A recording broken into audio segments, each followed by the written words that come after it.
Salut à tous, c'est Julian, j'espère que vous allez bien. Pour ma part, ça va super. Et aujourd'hui, on se retrouve pour une petite vidéo de type culture sur Pokémon. Oui, puisque nos chers Pokémon ont tous un nom, normal. Mais sachant que la franchise est japonaise, faut bien leur donner un nom en France. Et c'est pourquoi je vais vous présenter l'étymologie de 15 Pokémon de la première génération. On commence avec notre petit Evoli. Le mot Evo vient du mot évolution et Li de Lit, un suffixe qui indique un rapport avec les pierres, ce qui explique ses multiples évolutions. On enchaîne avec Abo. Abo est tout simplement l'anagramme de Boa, une espèce de serpent.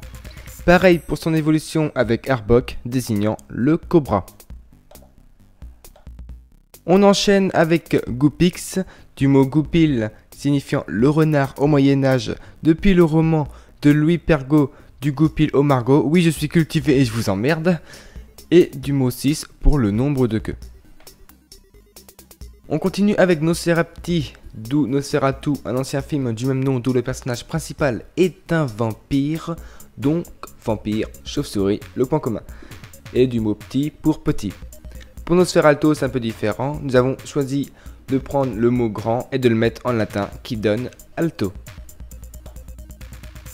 On continue avec notre petit Ponyta, donc pony qui vient de poney en anglais, et ta vient du mot bonita, qui veut dire joli en espagnol. On enchaîne avec deux Pokémon pour le prix d'un, Kikli et Taignon. Kik vient tout simplement du coup de pied, et Lee tout simplement pour Bruce Lee, ce qui explique que ce Pokémon est de type combat. Pareil pour Taignon, sauf que Tai veut dire Mike Tyson, et le suffixe nion permet de définir un coup. On enchaîne avec Smogo. Si vous ne savez pas, smog en anglais permet de définir un brouillard de pollution, donc ce qui explique la façon dont il est représenté.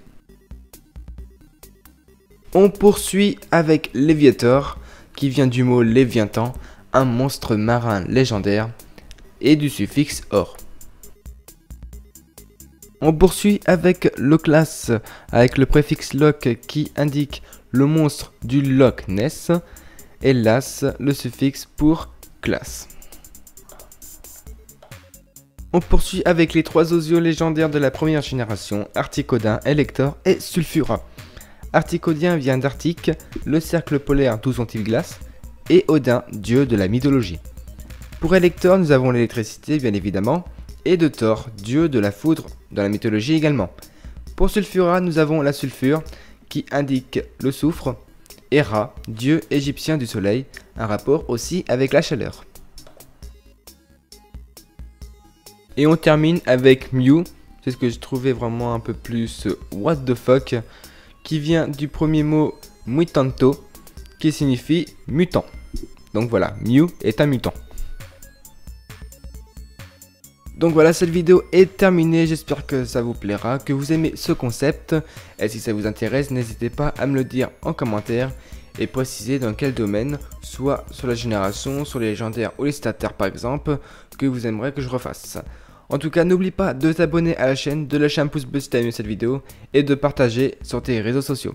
En restant dans le domaine des Pokémon, je vous invite à rejoindre ma chaîne intitulée Lugian. Donc je fais un let's play sur Pokémon Crystal, mais ne vous inquiétez pas, d'autres projets sont à venir, que ce soit sur Pokémon ou non. Sur ce, c'était Julian et je vous dis à la prossima, ciao!